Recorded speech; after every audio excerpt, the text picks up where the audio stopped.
Look what has become of you. A rat in the desert. Why come to this place? He claims to be the property of an Obi-Wan Kenobi. Is he a relative of yours? Do you know who he's talking about? Not simply to hide. Obi-Wan Kenobi. Oh, you have a purpose here. Perhaps you are protecting something. No, protecting someone.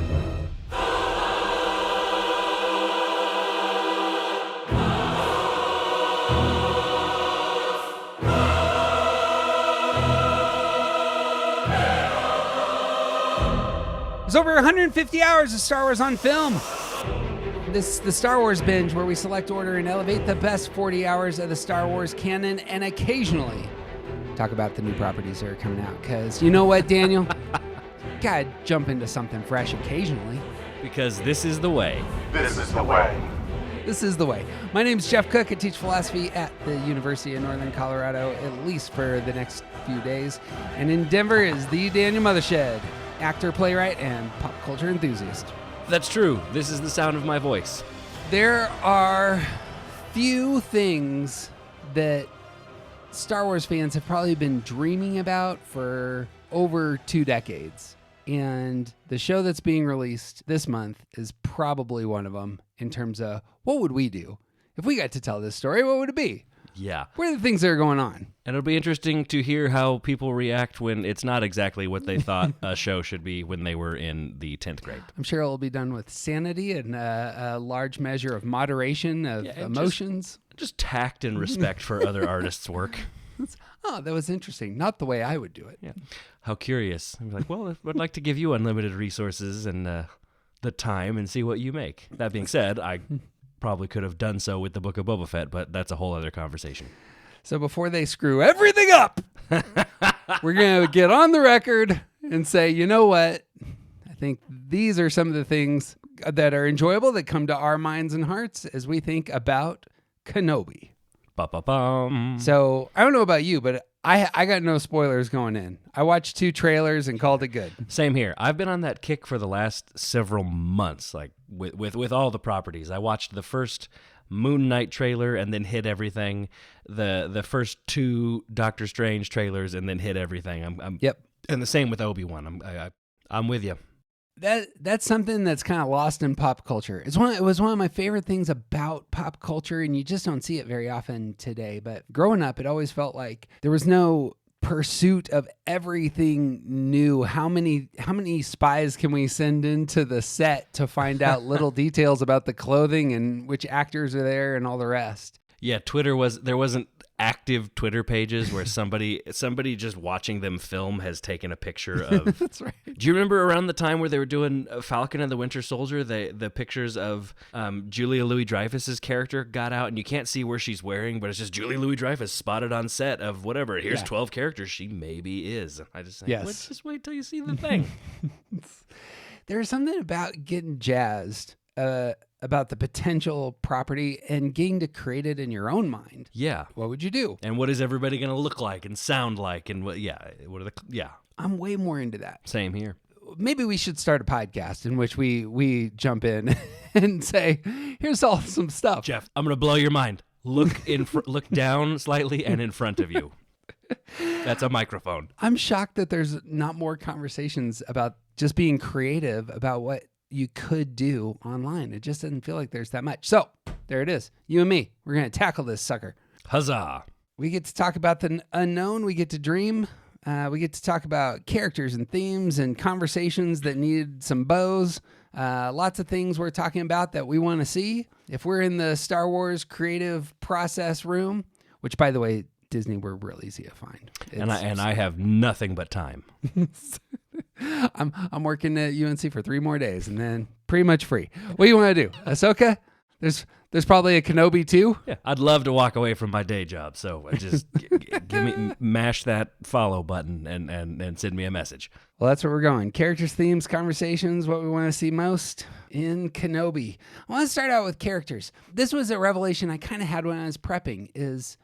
I think Obi-Wan has the most interesting story beats and arcs. If you watch his story through Clone Wars and through the original trilogy, I really get emotional. I saw a guy who did a supercut, kind of spliced it together with some music, just hitting all the beats. And I was like, man, this is a very unique character whose story ends up routinely just being heartbreaking. Yeah, definitely a fascinating character. Definitely an incredibly flawed character, but ultimately good character. I feel like all of the flaws of Obi-Wan Kenobi come out of him desperately trying to do the right thing. Yep. And that makes him likable because he's going to continue to try to do the right thing, even if he's screwed it up for 4 movies. We consistently talk about Kenobi and James Bond in the same breaths, but there's something about the exterior layer of professionality and humor, and it's and Britishness, and it's all a crust that is containing some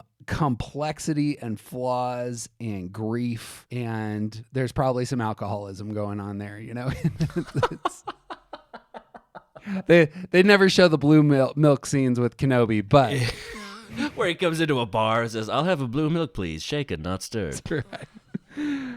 Very seldom comes across as a self-concerned character. He seldom comes across as immature. He is stoic. He is incredibly energized by what he wants, and all of that is propelled by some really depthy core motives, which obviously we're exploring in the Clone Wars in the Star Wars binge. But I just found myself watching that supercut and weeping. You know, I do that with most supercuts, but but just super emotionally moved by his story. Absolutely. Got a lot of trauma, both as a soldier, as a student, and as a lover. He has very interesting foils. He, arguably one of the greatest villains ever, is his foil.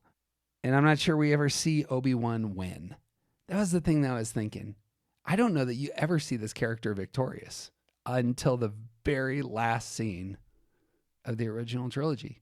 Yeah, I've been thinking on that observation throughout the day. We see him succeed many times. We see him accomplish a lot of things. He shuts down the tractor beam in New Hope. He succeeds doing that. Sure. He succeeds in sneaking around the Death Star. He succeeds in, duping the stormtroopers at the beginning of the film. He succeeds in, but I think there is a difference between, as I'm learning from watching the hit HBO series Winning Time, there is a difference between winning the small games and making it to the actual championships and getting that ring when you blow up the Death Star. You weaved it in. That's well done. Well played. I've thought more throughout the week about how I'm going to be able to do that than I actually have about this podcast. It's just all magic right there. Literally. I was thinking about this as one of the more interesting scenes for Kenobi is his success on the Death Star in New Hope. Before he gets cut in half, he has a little smile, like a wry smile. And it's like, I mean, it's filled with character. I want to talk about that moment here in a minute. But Darth Vader in A New Hope against Obi-Wan Kenobi in that scene is playing checkers, and Obi-Wan Kenobi is playing the 3-dimensional chess from Star Trek. Yeah, Obi-Wan Kenobi is looking, he's able to see that far into the future. So, I mean, the argument is there to be made. Does he lose? Because he doesn't technically get killed because he's not gone. Right. He motivates the youth that he has radicalized. Is what he does. He's played the long game. Yeah, and it both empowers him, motivates him, and now he's beside him in the cockpit. You absolutely think he's kind of funny sounding, a little bit silly. Yeah. And a little bit unqualified, not to, again, like Pat Riley, who then went on to be the coach of the LA Lakers. So boom, the guy's playing 4 or 5 steps ahead. Okay, getting cut in half is a very strange definition of, oh yeah, he won. but he didn't get cut in half. I mean, Darth Maul gets cut into 2 different pieces. Obi-Wan Kenobi just disappears. He's still quote dead. But I mean, but you might argue, because you used the word radicalized earlier, I'll use it too. If you are that ingratiated in the religious practice that you are in, dying or no longer existing physically on that plane isn't a loss. You just moved on to the next thing. No. So you're still there. If the Force is cyclical and around everything, you're still there. Yeah, agreed. I mean, if you spend, as we'll, I'm sure, see in this show, if you spend 20 years isolated, no companions, I assume, that are your peers, and your one job is essentially as a sentry, making sure nobody gets the kid inside the gates, as it were. And man, that's a tough life. That's a lonely life. That's if you can escape that life, maybe you would smile a little bit and say, well, at least I know how this Force thing works. Yeah. Went out with a bag. It's both Robin Williams saying to live would be an awfully big adventure, and Dustin Hoffman as Captain Hook saying death is the only adventure at the same time in that character. Because you do think, obviously this show it's not going to be Castaway, where there's just long stretches of somebody sitting in the desert isolated by themselves, because that is not interesting, because neither was Castaway. I love me some Castaway. I'm sorry. I love Tom Hanks, but I don't need to watch him act for 3.5 hours. But that would not be an interesting television series, especially in the Star Wars universe, if it was hours and hours of Ewan McGregor as Obi-Wan Kenobi sitting looking at the blown up top half of an R2 unit with a handprint on it. This is dull. So dull. But it was probably more of that than rushing into action. I know that we're going to get to it when we get to the very last scene of the entire binge, because we'll talk about Anakin, Yoda, and Obi-Wan standing up, Force Ghosts, smiling at Luke. And can Obi-Wan at the end say, you know what, it was all worth it? Like, we arrived. Do you want me to answer that now, or are we saving that for the conversation? Sorry, I misunderstood. Is that for the conversation later, or should I answer that now? That may be a rhetorical question, as just kind of a placeholder. But I don't know. That's just, as I'm thinking more about this character, I'm like, what is Obi-Wan? We talked about this in one of the very first episodes we did when we were with your brother. It's like episode 5 or 6 of the binge. But it's like, what does this character want? And does he ever get it? And I suppose you could answer that. Yeah. Now I'm just thinking. Yeah. I mean, it is one of those things that it might be worth saving a bit. Because I'm wondering if that answer has I'm wondering if that question has a lot of different answers, and they might be answers pertaining to the types of relationships he has. May depend on your point of view. There you go. But yeah, I mean, it depends. If he's with Luke, I think he wants to be, at minimum, wants to be a good teacher, but then I think at most wants to do right by him in the way that he was not able to do by Anakin. Yeah. But maybe it does feel like Obi-Wan Kenobi's main objective or goal, if you wanted to verb it or do, objective work, is, I think, to just do the right thing, to be good. I actually think that's probably right. I think that's exactly who that character is. They have a sense of duty that is entirely born out of their religious warrior code. And that's just consuming to that character. I suppose if he does his duty and in the end he's standing there with his brother, in theory redeemed, maybe that's it. Maybe that's a win. Yes. He's been part of that. Yeah. One of the things I think they really need to show in this series is how much Kenobi despises the Emperor. Yeah. I don't think we've never seen that. We don't see it in Clone Wars. We won't see it in Rebels. We don't see it in the original trilogy, really. There's one line from Kenobi on the Emperor, which we'll get to in a second, but I think he needs to really key in on Palpatine. He had a relationship with Palpatine, but I don't think he's ever said, this is the enemy, Mm-hmm. I think he needs to get there somehow. Yeah, because even I'm sitting here trying to think of moments where Kenobi talks about it, even in just A New Hope, and the way he talks about the Empire. You can tell he has strong disdain for it, but it's almost mentioned in dismissive. Yeah, I don't like this. Meh, the Empire. Yeah, as opposed to there probably should be some more profound disdain.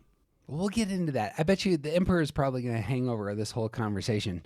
I want to talk about themes and the type of show that you expect, because I bet you it's the case that the creators are coming to this and say, all right, what is the big idea here? And there were 5 movies that kind of stood out to me as they could do a story that looked like this. They could do a story that looked like this. The first one seemed obvious to me that they would make a movie that felt like The Fugitive. And the trailers kind of have some of that element going on. It's the lone man on the run. Particularly that second trailer.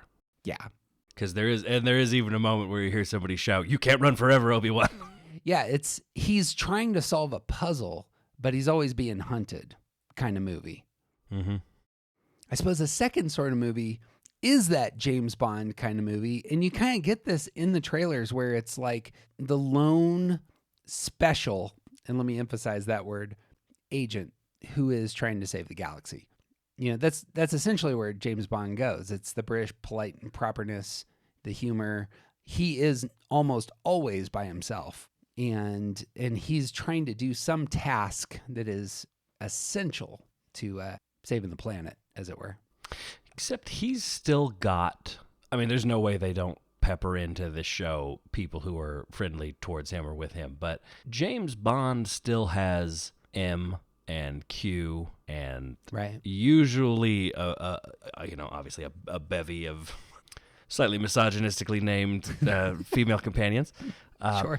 With the exception of this most recent one with Ana de Armas as the character Paloma. She was genuinely just a badass and I feel like handled very, very respectfully. But I don't know. I get the James Bond thing, but I'm wondering if there's more of a, maybe not an agent, but maybe one of those character walks out of nowhere or walks in from nowhere and has to achieve a mission in the same way that the Mandalorian is the Kung Fu series. Right. But maybe more of that than Bond. I don't know.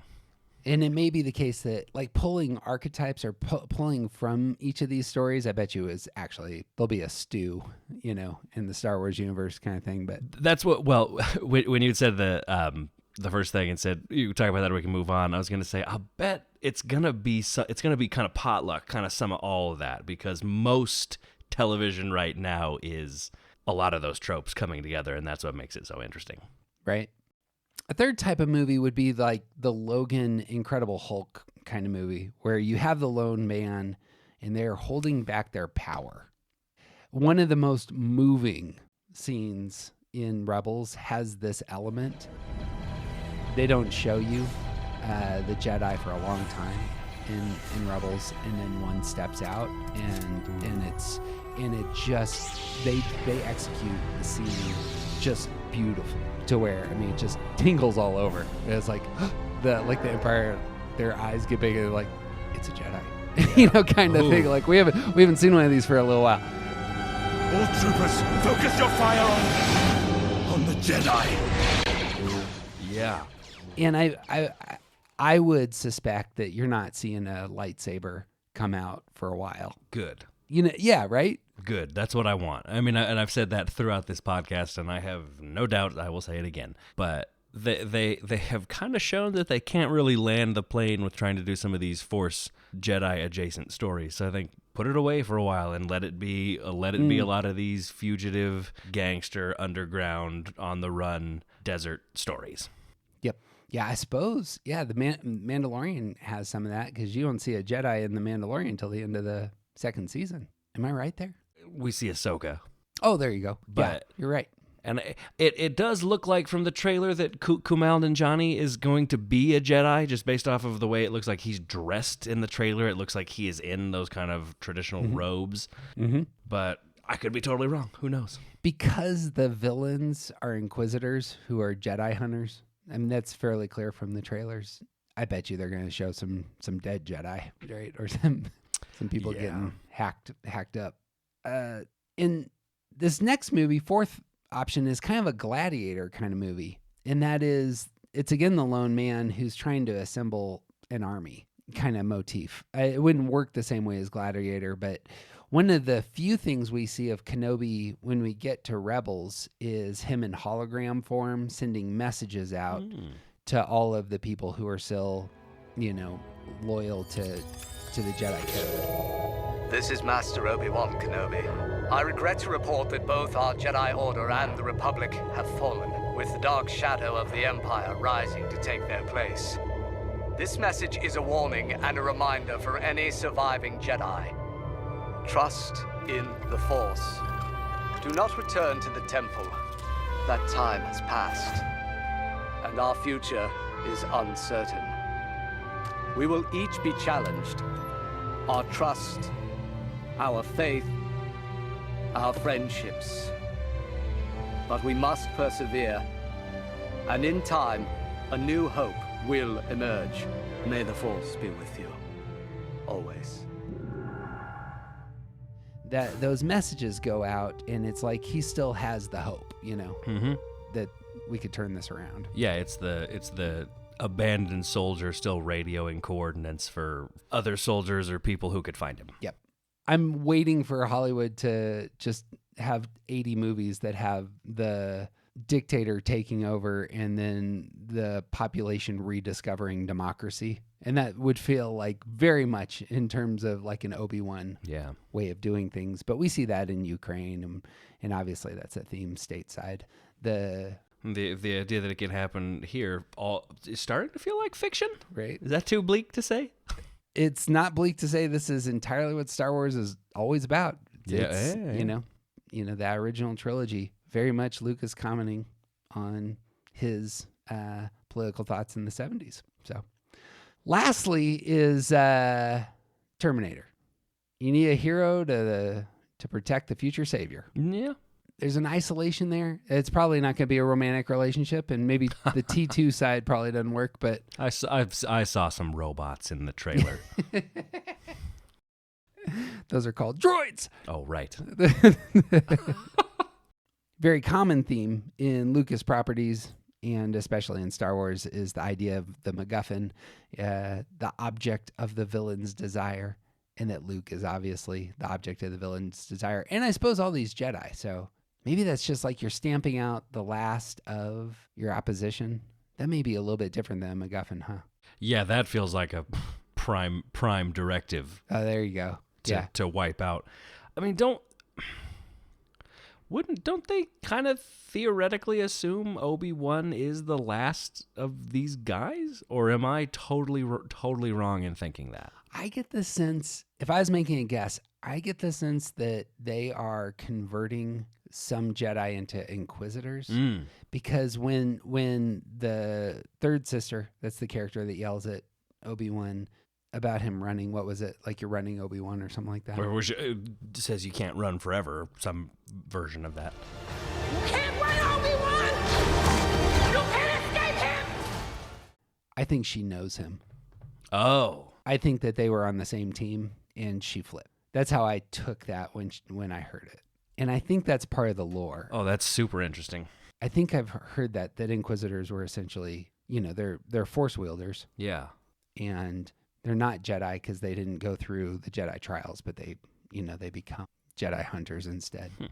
And that's a way that Palpatine would do things, like, join me kind of imagery. Oh, absolutely. Right. What I would want to see is sort of variations of all of those things. I mean, I want to see some of those fugitive type moments or Blade Runner even-esque moments because Obi-Wan Kenobi is incredibly clever. So being able to see him outrun people and outwit people and maneuver around places, I think would be really cool. I think Ewan McGregor can perform those things really well, and I think that stuff looks really cool when they do it in Star Wars. So I'd love to see that. I'd love to see him kind of protecting and intervening in Luke's life or in Owen and Beru, Lars's lives from afar. I mean, some of those types of things I'm really interested in.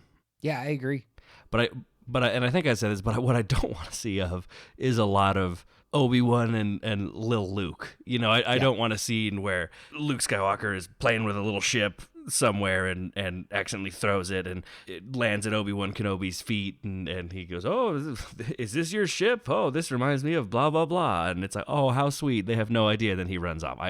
That's not what I want to see, and God, I hope that's not what we get.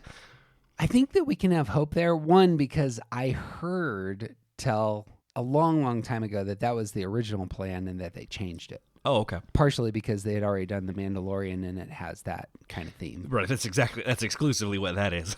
But I heard Filoni say that they essentially changed it to be bigger, wider in scale, and I get the sense that that's what you see in the trailers, is that they're getting off Tatooine. They're in some cities. Yeah, which I hope that's what the show is, because I think we talked about this in our year 2 episode, but I don't remember. We need to get off of that planet. Mm-hmm. I'm sick and tired of looking at that planet. Don't like sand? We've been on that planet so much, or planets that look just like Tatooine. I would love to see some of those shots, those futuristic cityscape shots that we get in the trailers. Really got me jazzed. Yep. Aside from the type of show, it seems like there's a few themes that will probably emerge. The first that came to my mind was failure. There's all sorts of language in Return of the Jedi where Obi-Wan is kind of reminiscing about his time with Anakin, and he says, I thought that I could instruct him just as well as Yoda. I was wrong. And the last thing that Obi-Wan says to Anakin is, I've failed you. Which makes sense, right? If his goal and objective is to do the right thing. Mm-hmm. Do the right thing / be good. Yep. If that's coming right out of his motive. And it's part of the bigger Star Wars theme of failure, which really gets hit in Last Jedi. You know, the idea of the greatest teacher failure is kind of, and even Yoda at the end of Sith talks about how he's failed. Mm-hmm. I don't know, maybe it may not even get spoken, but like, we screwed this up and we're not in power anymore. Well, like, it's going to hang, even if it's not spoken, it's going to be the space albatross hanging over everything. The failure to teach, train, protect, serve Anakin Skywalker. It's got to hang over, even if they don't speak it. And maybe that is one of the nice things of, right, this property has existed for so long, whether it's the original 3 or even the prequel 3, which, but 1998 was a minute ago. So, I mean, they've been around long enough now that those failures are so known. Right. They're going to be there even if they don't address it in the show, because we all know it as the fans. They really play this up in Rebels, which appears to be after this show. And in Rebels, you see, it's almost like you're walking through Berlin and there's Nazi flags everywhere. That's how they play up the art with the Empire. So they got the songs, they got the stormtroopers, and and it's just Imperial imagery everywhere. And this show of real power, force, uniformity.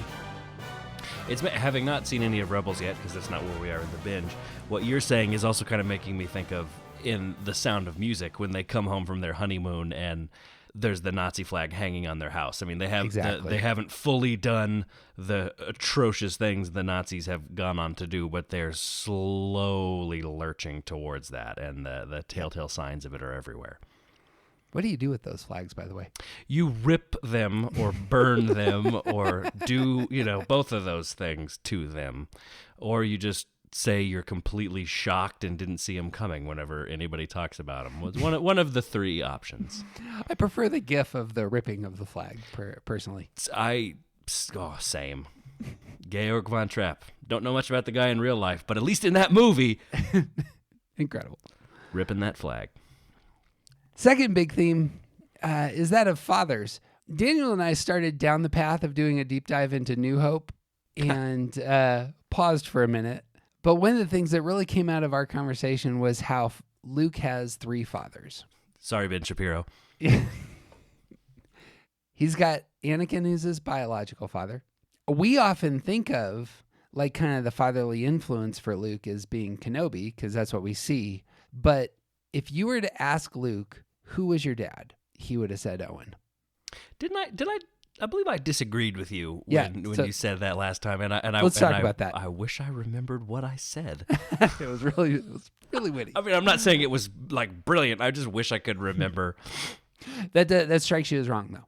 Yeah, because I think because he knows he's his uncle. I mean, he only refers to him as Uncle Owen. If the relationship doesn't feel like it's a terribly loving relationships. It feels more like Owen took this kid in as a sense of duty. as opposed to yes, I would love to, my wife and I would love to have a baby and raise it as our own. And I could be wrong. When we see this show, maybe it'll be done totally differently. But the guy that we see in A New Hope very much has a, you work for me, you're on the farm, we've got a crop to harvest. Yeah, there's a lot of utility. Yeah. You're there just like one of these droids I just bought. Yeah. Kind of going on. I could see that. Somebody can be a father figure and still be a father lacking in nurturing, kind qualities. Yeah. But again, I just don't know, because we see how Luke is saddened when he sees the burning bodies of his aunt and uncle, but then very quickly is like, well, I guess the thing that was keeping me here is smoldering on our front porch. So shall we go? I think I'm going to interpret that scene differently, but I do think you're right in terms of, it actually is very realistic in terms of a young person who just wants to, get out of high school and get out of the house, going on with Skywalker. Oh, yeah. Got enough love and affection to where I think you see it on his face. I think they want to play that up, especially with the music in that scene. That's one of the best pieces of music, I think, in the first movie. Yeah, agreed. Like, that's the transformation for that character, is seeing somebody who's burned down his house and killed foster parents. I both want to leave, and I have an emotional connection to these folks. He goes to Obi-Wan afterwards, and he's fairly somber, and I want to go with you to Alderaan. There's nothing for me here. I don't know, that's the conversion. I think that's a conversion experience, and maybe this would be part of my argument. That's a conversion experience that is propelled in large measure because he does care about those two human beings. Sure. Yeah. But I do think you're right that it may be the case. Like, if you're picking a father out of a lineup and you've seen some of movies, you're probably not going with Owen. You who's really going to cheer for me? Tell me I have what it takes. It's going to be that guy. Look. You might want to think twice about that one. Sorry. No, you're going to be a moisture farmer. Yeah. What a life. That's why I need you the most, Luke. Maybe next year after the season, you can have fun once I've made my money. Well, there's going to be a tug of war by some prospective adoptive fathers, apparently, because we see some interactions between Owen and Obi-Wan. What they should have just done was more of a sitcom series with Darth Vader, Uncle Owen, and Obi-Wan all living in the same galactic apartment building, raising little Luke Skywalker. I loved 3 Men and a Baby. I mean, it's super underrated comedy in my mind. And remember, there's $250,000 in heroin in that diaper pail. And the new baby wipes are in the cabinet. Right. Heroin's in the diaper pail. Baby wipes are in the cabinet. Oh, yeah, it's hilarious. Ted Danson. How do you miss that? Second one, not as much, but the first one, killer. There is a second thing I want to talk about, and it's going to be the conversation. I think most big properties of this sort, it's not like the hero and the villain have 5 scenes together. Right. They got 1 scene. Right. It's the confrontation. And a lot of times in Star Wars, as you'll know, it's over the lightsaber battle, but the lightsaber battle is about something else. They're having a conversation. What is it that needs to happen in that conversation? You know what I mean? You're saying in the inevitable moment when Vader and Obi-Wan Kenobi meet in this show, yeah, having not seen each other since the end of Revenge of the Sith, what is the conversation that needs to happen? Yeah, let me play that up a little bit more. Kenobi has never seen the black suit. Right. There needs to be an introduction even of his name, unless it's just known, that Vader's out there. I suppose that like Imperial propaganda might show Darth Vader or something like that. And so Kenobi might know that from a distance. Gosh, I almost want to reveal in the same way that Luke knows, sees, and sort of interacts with Darth Vader before knowing who Darth Vader is. And I almost feel like that's what I want to see. I want Vader to step out of the shadows and Obi-Wan Kenobi to see him and realize he's a threat and not have an idea who Darth Vader is. And then at some moment, that's good, he says something that kind of forces, in cinema speak, he says something to Obi-Wan that flashes him to that volcano from Revenge of the Sith, and then he suddenly realizes, holy crap, yeah, this is my best friend. Yeah. And That's exactly what they should do. You're exactly right. and I think that should be it, to be perfect, in terms of a conversation about what has transpired, because I don't really feel like Anakin has the emotional maturity to have a conversation about you abandoned me and now this is this and now this is this. I almost feel like it needs to be a this is who I am now, and him feeling terrible, and then Vader allowing him to get away. There are a handful of lines in the original trilogy that need to have some bows that they don't have yet. And so let me bring some of these up in terms of that idea. I love that idea, because if Obi-Wan's getting chased by Inquisitors, they all look dark and sinister, and they got red lightsabers. Okay. A lot of black clothing. Right. That's it. Why would you think that guy's any different?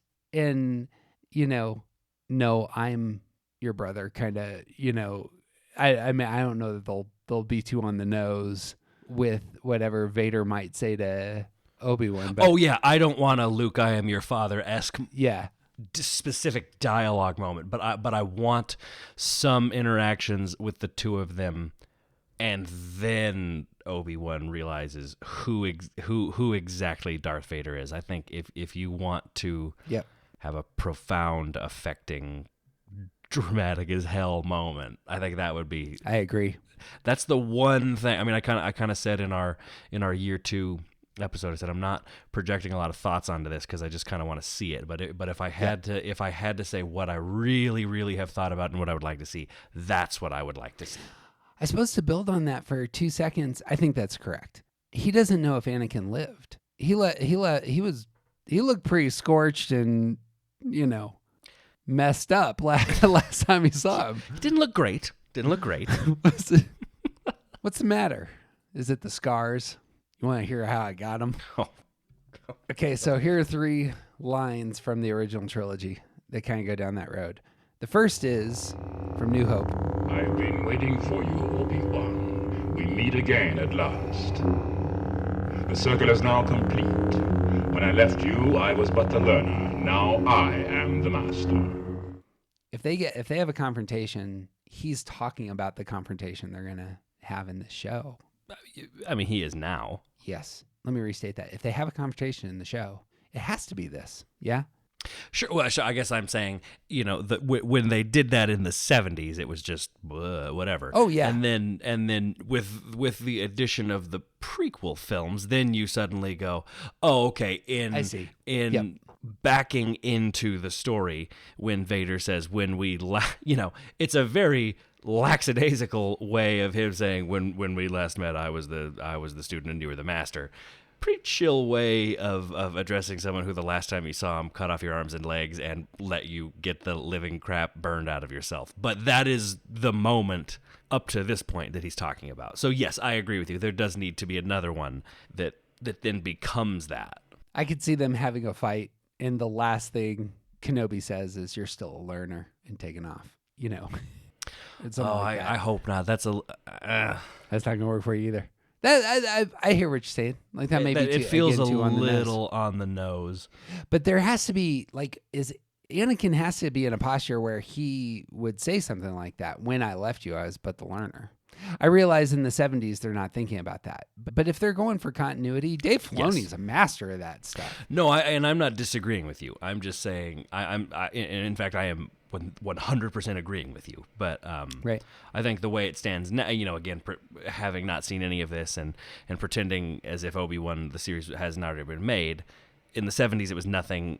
After Revenge of the Sith was made, I think those were meant to be the connection moments of that. Yeah. The scene in New Hope is referencing the volcano battle in Revenge of the Sith. As it stands now, Kenobi not having been seen by audiences. I suppose that's true. Maybe there will they be a just scene in it. Kenobi that should I think it should take the place of that, because it is, just thinking about it, it is such a chill way for him to react to seeing him again. If truly the last time they met, he was being pan-seared. Yeah. Didn't have the best time the last time I saw you. Very chilled out. When I left you, I was but the learner is probably not how you're describing getting 2 limbs amputated and getting burned alive, That's, you're probably saying something else. So it may be the case that they could, I imagine that they'll do something there. I mean, it would be, we know it happens, right? I mean, I'm looking at it on my coffee table right now. I have the one of the last Entertainment Weekly issues was the Obi-Wan, like physical issues, was the Obi-Wan Kenobi issue, and Ewan McGregor is quoted saying several times that it, and I quote, scared the shit out of him the first time he saw the Darth Vader costume, because he's like, I've never been in the room with that before. Right. That's excellent. Well, that's good. If he actually genuinely felt that way, that'll help. A second line is from Return of the Jedi, which you'll know. Luke says to Force Ghost Obi-Wan, "Why didn't you tell me? You told me Vader betrayed and murdered my father." And then Kenobi says something, and he at some point needs to get this information and do business with it. Your father was seduced by the dark side of the Force. He ceased to be Anakin Skywalker and became Darth Vader. When that happened, the good man who was your father was destroyed. Anakin was a good friend. When I first knew him, your father was already a great pilot, but I was amazed how strongly the Force was with him. I took it upon myself to train him as a Jedi. I thought that I could instruct him just as well as Yoda. I was wrong. There is still good in him. He's more machine now than man, twisted and evil. There's only two pieces of information in there that he won't have. Yep. More, him saying the good man that was your father is gone and now he's Darth Vader, and the twisted and evil, more machine now than man. Those are the pieces of information he doesn't know. He's fully aware of the seduced to the dark side of the Force. True. All of that other stuff. That's such for Lucas not being the world's best dialogue writer, that description in Return of the Jedi, I actually really like. I think this is Cassian. That's right. Because I'm sorry, you said Return of the Jedi. Yeah, Lawrence Kasdan is a genius. That is such a. It's skirting around a lie you told a child, but still, it's a very I didn't lie to you technically. I mean, he did sort of. Darth Vader killed the guy. I mean, that's a lie, but it is true. I cut out the part where he says, "So what I've told you is true from a certain point of view." Yeah. Even the way Alec Guinness does that is brilliant too, because it's like he knows. He goes, "So what I told you was true from a certain point of view." Right. His line delivery on that. I mean, that guy was a master. But it's such a good speech because truly, from a certain point of view.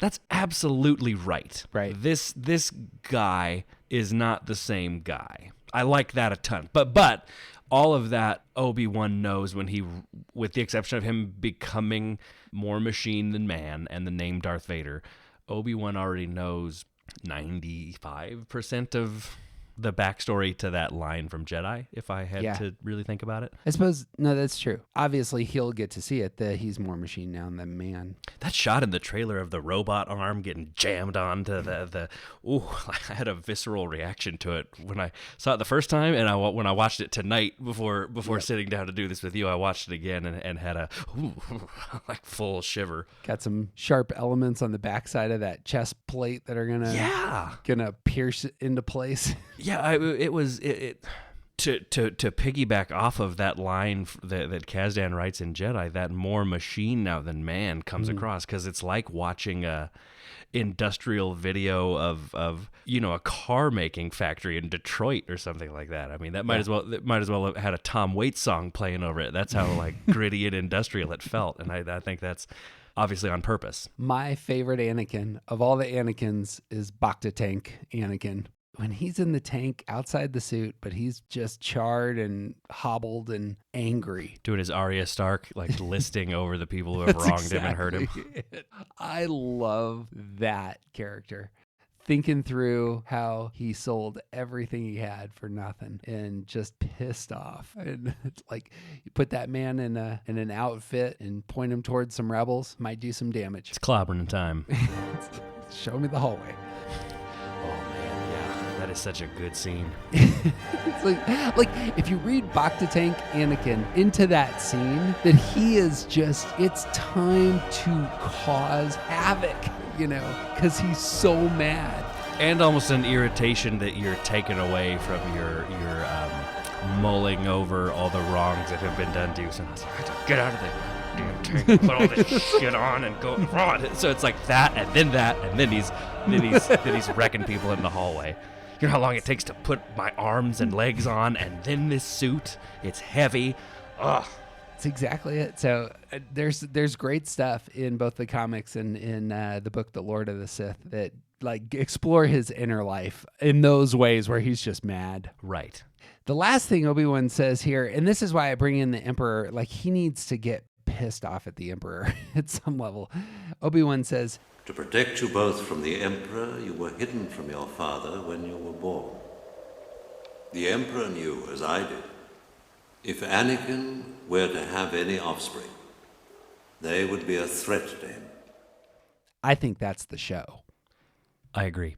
I've not thought of that until this very moment, but I agree. I don't know if the Emperor is going to know. They could easily show Palpatine coming to understand that Anakin has children. I don't know what that looks like, but they could show it. If that were the case, that then the actor is Inquisitors still around too, so I mean, you can. They have, and really talented. Mm-hmm. If he thinks that Anakin's offspring are a threat, he's not telling Vader that Anakin's kids are out there. No, because I feel like Return of the Jedi makes it very clear that. Sorry, not. Yeah, it's in Empire. In Empire, yeah, thank you. Feels like that's relatively new information for him as well, for Vader as well. That I've got some children. Man, I could see the Emperor having had that information, but in Empire Strikes Back, bringing out the card for whatever reason. We have a new enemy, Luke Skywalker. That's something that an abusive manipulator absolutely would do, and that's exactly who Emperor Palpatine is. He's never hidden it, though. I'm sure there's some galactic senator from New Maine that's like, that's not the Palpatine that I had interactions with in my private offices. I'm shocked that he would want to murder children and take over the universe. But yeah, that's exactly who that guy is. Last quote from Return of the Jedi is Luke and Vader in their first confrontation when they're on Endor. "I know there is good in you." Obi-Wan once thought as you do. You don't know the power of the dark side. I must obey my master. It's almost like I could see that also coloring a lot of what they do. It might be the case that Kenobi in this show feels like to do the right thing, he needs to pull Vader. Yeah, there almost needs to be like a reverse Jean Valjean Javert scene. Yeah, there you go. You know, where instead of Jean Valjean saying, "I am actually a good person and I need you to give me another chance," it's Jean Valjean saying to Javert, "You could be a good person. Yeah. I know it. Let me try and let me show you." That kind of confrontation where somebody is pitching and begging towards a better future. There's a handful of properties that kind of go down this road. The one that jumps to mind is Batman and Two-Face. It's always the case that Bruce Wayne is always trying to pull Harvey Dent back into, his good side. Thor and Loki, constant struggle of, there's more, brother, there's more to you than this. Gamora and Nebula, a lot of those. It's a great trope. Come with me, I know you can change. Sorry, this is who I am. Yeah, that's such a great line. Sorry, this is who I am. I don't know if that's an actual line or that's just my bastardization of what those, but that's like, you boil those down, that's what those moments are. I'm sorry, this is who I am.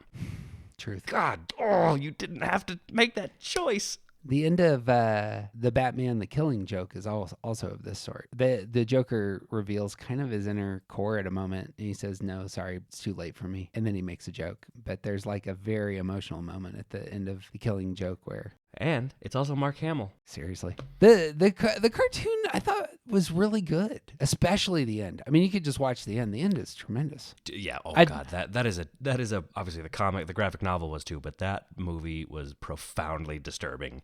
Yeah. In the exact ways you want it to be. Right. And I read the comic a few times, and I knew it was going to come up. Oh yeah, but you're still each of those things is still oh god, jeez. When you quote unquote see it happen, Incredibly dark, sure. And I really don't want to go too far into this because we haven't treated it in the binge, but in the conversation between Vader and Ahsoka that is on film, there may be some of this element going on there as well. That's really powerful. Top scene for me. So I just don't want to spoil it. Good. I can't wait to get to it in 4 years. In 4 years, we'll be there. All right, we're going to do a quick through. I'll do my best. This is going to be the section called What Do You Want to See? And like, do you want to see this? You want to see this? What's your quick take on these things? Recently, we've had a lot of adventures of the week. Myself am into one big story, but do you have a preference? No, because I'm thinking of examples of both that have been. It's a stupid answer. If it's done well, I'm happy to watch either of those things because it's fun and interesting. I will say I have loved, honestly, without exception, each one of the Marvel Disney Plus series I have loved because it's not Adventure of the Week. It is one larger story that different pieces of it get locked into play. I don't know if you're watching Moon Knight or if you're caught up, but I just thought, the way that ended this past week, I just thought, God, that was brilliant. Everything just sort of like they stacked all the dominoes through those 5 and then just went push and they all, and I think you get the luxury of doing that with a limited series. Yeah. So I guess, I said no, I don't have a preference. I would like to see a larger story, actually, based off of everything I said and everything we've just been saying.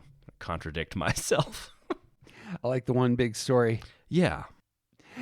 Does Obi-Wan need to amputate some ass clowns in a bar? No. Do we see Anakin's lightsaber? Anakin's lightsaber? Yeah. Probably. You want to see Obi-Wan do his own hallway scene? Yes. See? Yeah, because you know what? In the same way that Rogue One was so great because you finally get to see Darth Vader really kick some ass. Yeah. You know Obi-Wan Kenobi is a powerful damn Jedi. So having a moment where you can see the full force, pun intended, of his prowess, I think would be awesome. This is true. I don't want to see him kill a bunch of people, but I would like to see some Obi-Wan equivalent of that. Yeah. Outside of the Clone Wars, the only thing that comes to mind is his battle with Maul. There's some spectacular choreography, obviously, in that. Yes. But it's not wrecking things, Yeah, I want to see a scene of him, going through and achieving something in an awesome way. Yep. Spend any time in Mos Eisley? I'm tired of Tatooine. Scum and villainy can wait. Do you want to see mostly new characters or a whole lot of legacy characters? Legacy being like characters we already know. Yeah. Mostly new. I feel like that's what they're going to do. Mostly new, and when I say new, I would be, there are characters that are new to me that right. Characters like Ahsoka, Bo-Katan, popping up. I love those characters, and I feel like they are new enough to where it doesn't feel like it's just fan service when they pop in. So moments like that, I'd like to see mostly new characters or characters we've gotten very little time with. I think no, never mind. Yeah, mostly new characters. I think I'm going there as well. Because we saw it not. Sorry, I totally cut you off, but we saw it not really work in Boba Fett. That's the thing I keep coming back to. It doesn't really work, and it doesn't work in Rise of Skywalker. Nope. And I think that kind of is how you know they don't in Bad Batch. They really kind of stay away from a lot of the legacy characters. Yeah, I mean, there's Tarkin, but we get kind of like what I said with these other ones. We got so little of that character. There's a lot to be mined there. So I would be fine with stuff like that, but I don't want to see Chewie. I don't want to see blah blah blah blah blah. You know what I mean? I just give us something more to see. Well, let me give some actual names because some of them might pop and you're like, you know what? That would probably be pretty cool. So first is you want to see some Force Ghosts Qui-Gon Jinn? Yes, but not because of how much I think that would add to the story. I'm just genuinely curious why and how they would do that. So if they can do it well, sure. I think they kind of have to. Because of how Obi-Wan dies, he has to have real faith that this is how things work. And you probably need to see that at some point. If they do it, they have to get Liam Neeson. It can't be one of those things where, yep, like in Avengers Infinity War and Endgame where Hugo Weaving didn't come back to play Red Skull, and they because of the makeup, you kind of did it, and they had somebody imitate his voice, and that crap doesn't work. It's got to be the actual guy or nothing. What's great about Liam Neeson is he actually comes back and does the voice work in Clone Wars when Qui-Gon shows up. And it's wonderful. It's a delight. I had no idea he showed up in Clone Wars, so that's cool. We will get there. Huh. Well, because that was the thing I didn't know, because obviously I hadn't seen that in Clone Wars, and because we don't see Qui-Gon appear as a Force ghost in Attack of the Clones or Revenge of the Sith, part of me thought, does he want to even do that? This isn't this isn't no spoiler, but there's a great arc that we're going to cover in the third act that is a Yoda arc in which Yoda has to have a character arc. Like there's a real growth arc where he has some issues he has to work out. And it's his own wrestling with the dark side. Beautiful. And it's super dark. It's stuff they didn't release on Nickelodeon. It was the stuff that they only published on Netflix later. No kidding. And so they went, like, you think Clone Wars is dark normally. They go a little bit further. It's some scary stuff, but Liam Neeson shows up. And I like when stories do that. Yeah. I love I watched in prep for this weekend, I watched the first Doctor Strange last night. Mm-hmm. And I like that they do that with the character of the Master. Suddenly there's this reveal. They don't spend a lot of time with it, but the reveal of this character has had to make some dabbling over into the evil side of this magic. Yeah.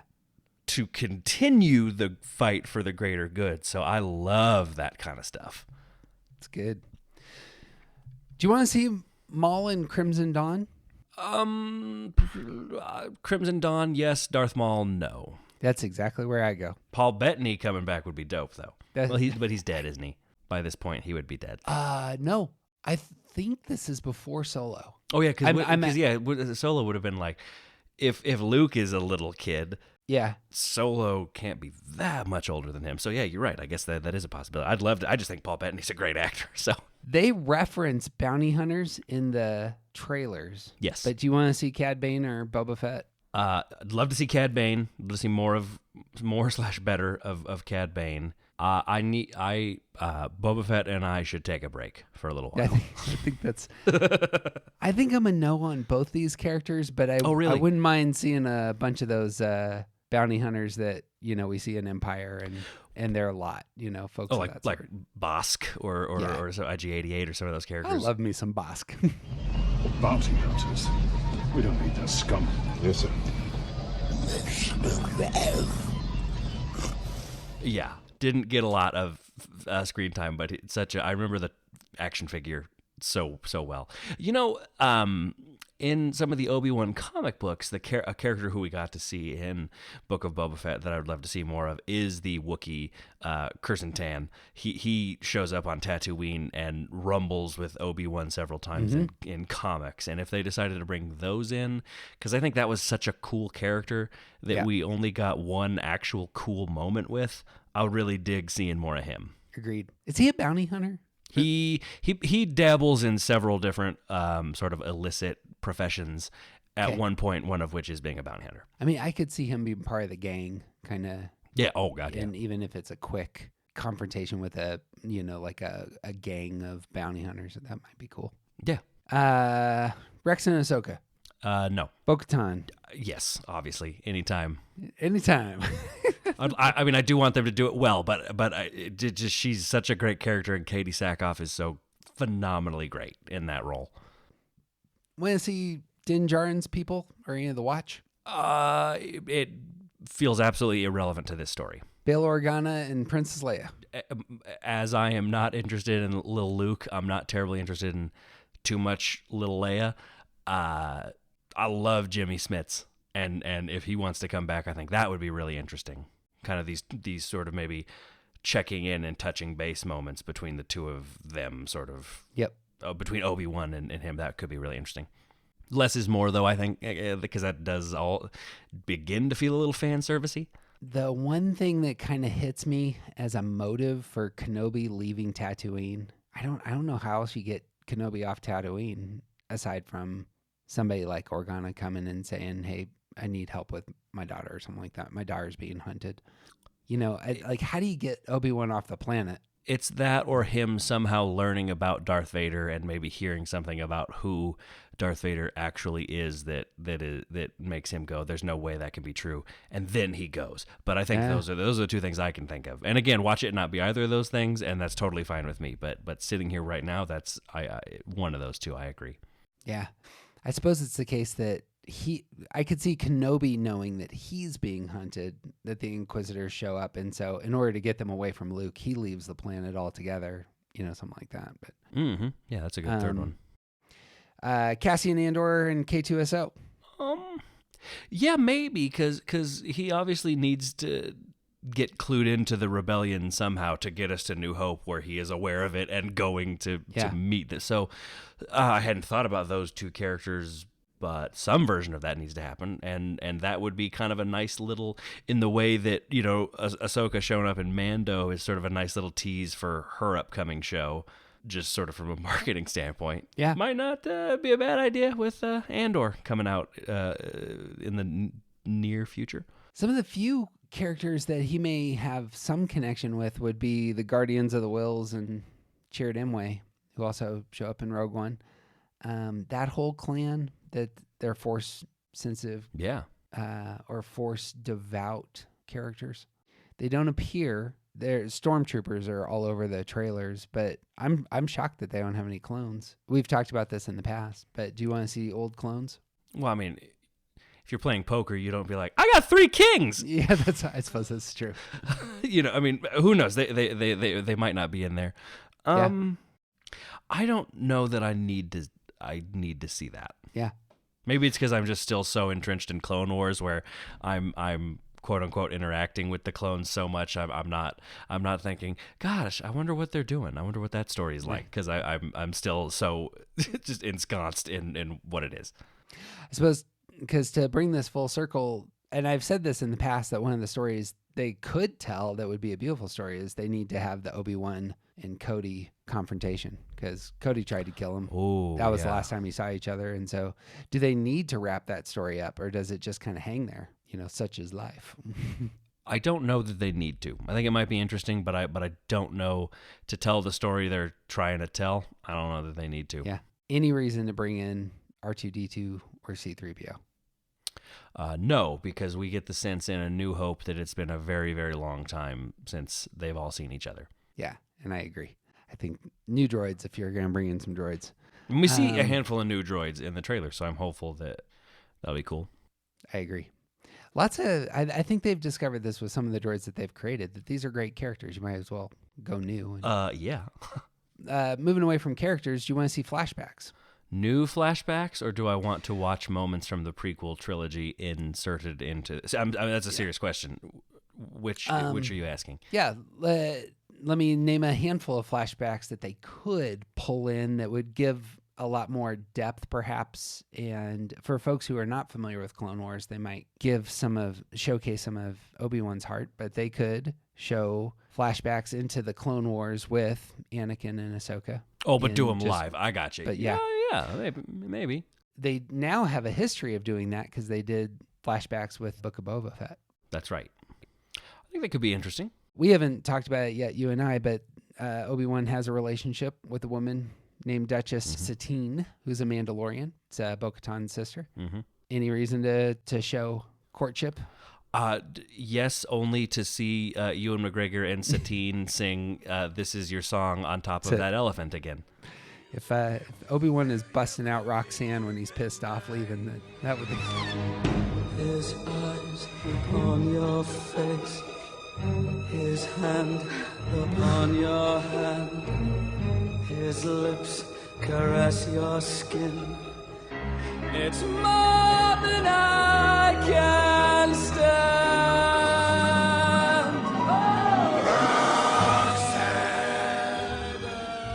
That's Moulin Rouge, by the way. As long as they don't cast Nicole Kidman to play the Duchess Satine in this, because Nicole Kidman, I'm not saying deserves a break, but needs a break from being in all of the movies right now. I'm indifferent, but a serious answer. Having not really seen any of that yet, I am indifferent to it because I can't speak to what I've liked or not liked about that character or that arc. So I don't have an opinion. I think that's fair. I doubt they would do it unless they really wanted to. I don't know unless you wanted to really play up the loneliness motive.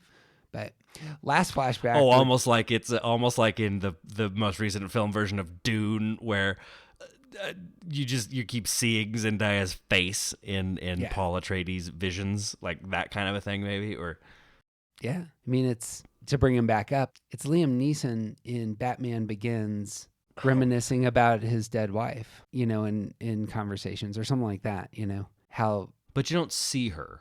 True. Did they do flashbacks? I can't. It's been. I No, don't know when the don't. last time I watched that movie was, but yeah, not in Batman Begins, but I mean to establish that kind of energy, in the character, right? Like I lost the Republic. I lost, I was a general. I lost the woman that I cared for. All these things that I've lost, and just showing those in film, just might have some power.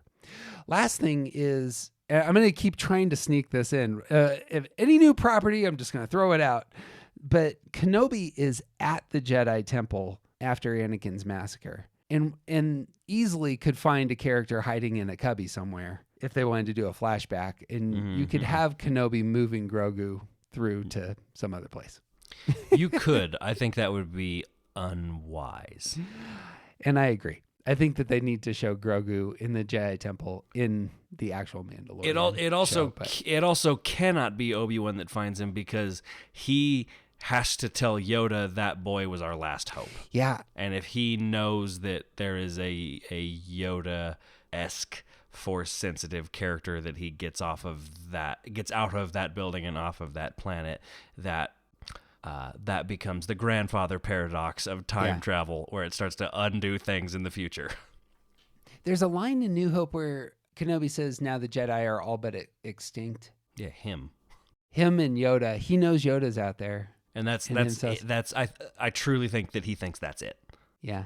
And I guess Darth Vader at that point, he knows that Vader is more or less around. I could see that. I suppose that's why in the trailers for Kenobi, he's so insistent that Luke get trained as you have to pass on what you've learned. The family business. That's it. Multiple seasons? We'll see. I would be super interested in them not doing another Kenobi, but doing a Vader. And I'd watch the hell out of a Darth Vader series. Yeah.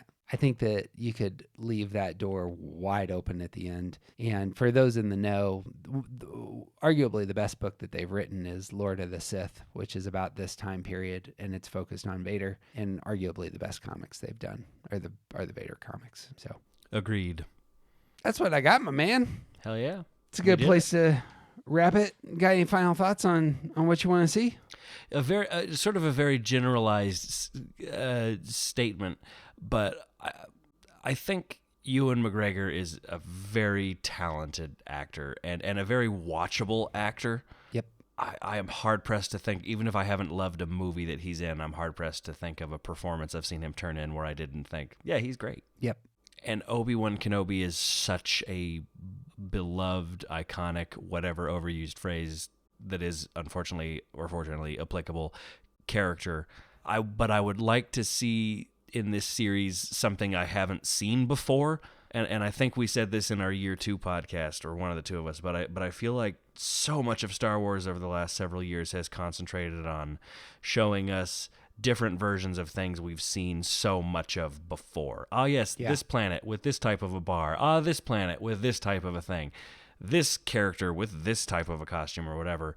And I would just love to get away from that, and I would love to see, I'm not talking about something like, we're not going to see anything that's life-changing and mind-blowing, because this is just not possible anymore at this point. But I would like to see stuff that I haven't seen a lot of, or something relatively new.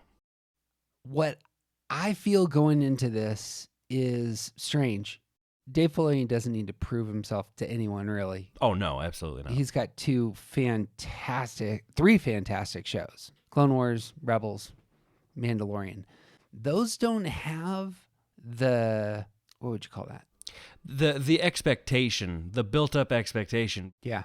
I feel like Filoni has stepped in, timing-wise, into the perfect situation. You don't want to be the president that follows FDR. You don't want to be the quarterback that follows Tom Brady. There's countless metaphors of this sort. You don't want to be the coach who follows Jerry West. There it is. Come on. Boom. The expectations are there, but because so much has gone poorly in the minds of many, I feel like it's this sweet spot of we're watching. Yes. And if you don't crush it, it doesn't have to be just nailed, but it's definitely the case you got eyeballs. And so I feel like this is Filoni's really his first time getting to play in the Super Bowl, as it were, or the NBA Finals, since we are going down that road. This is the time where he really gets to get out on stage, even though it's the case that The Mandalorian is the first thing I see when I walk into Sam's Club, because it's the main graphic on all the HD TVs that are there on the right as I walk in, but this is just another level up. It's one of those things like, if you can nail this in a way that everybody is like, did you see that show? He's arrived. Yes. He is the heir apparent that has stepped on stage, and everybody's going to go, boom, give him the keys. Oh, yeah. He already has the keys, but it's different. Kathleen Kennedy gets massacred, every time you bring up her name. Yeah, she sure does. Got some hits and misses. Got Mandalorian, got a Rogue One. Has messed up some other properties, some other parts. Fired those dudes that went on to make the greatest animated film ever, apart from An American Tail, Fievel Goes West. Brave Little Toaster. Years ago, my grandma recorded that film off of television for me. It's terrifying. On a VHS. Dude, no, man, I loved that movie as a little I know kid. you did. And I watched it so much that my mom literally decided to take the tape, take it back to my grandmother's house, and literally say, this is only a When You're Over Here movie. I brought it up because I thought the name was funny, but we hit on a thing. But you didn't expect.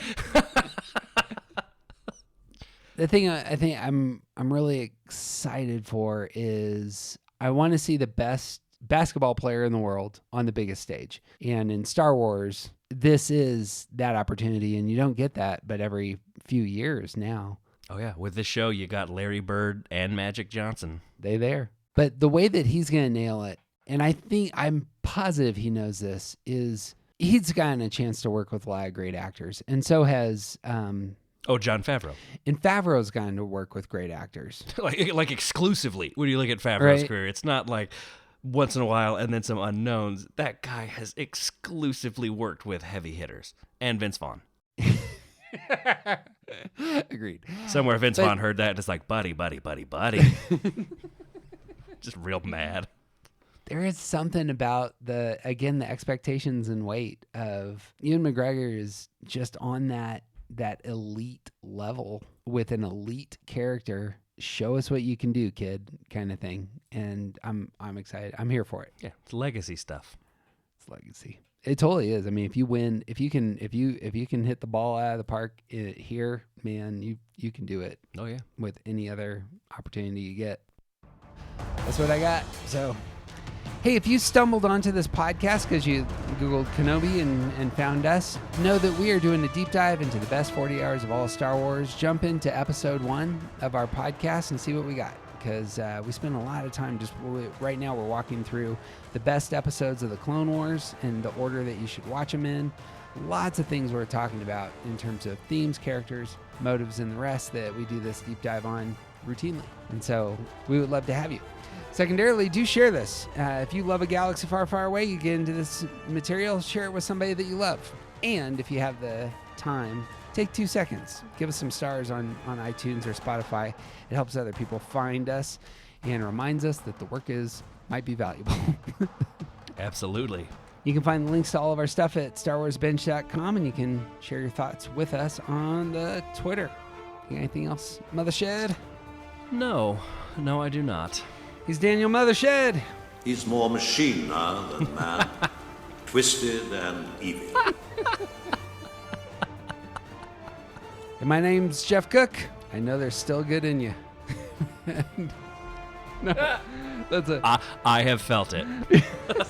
Nope, that doesn't sound good. Nope. I must obey my master. And you know why, Daniel? Because this is the way. This is the way. This is the way.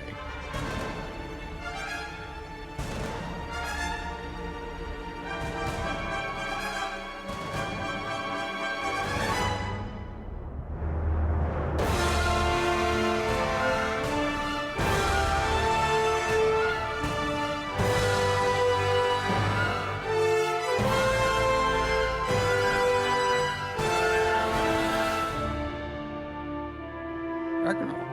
We're getting our sea legs again. Oh, that was a tight.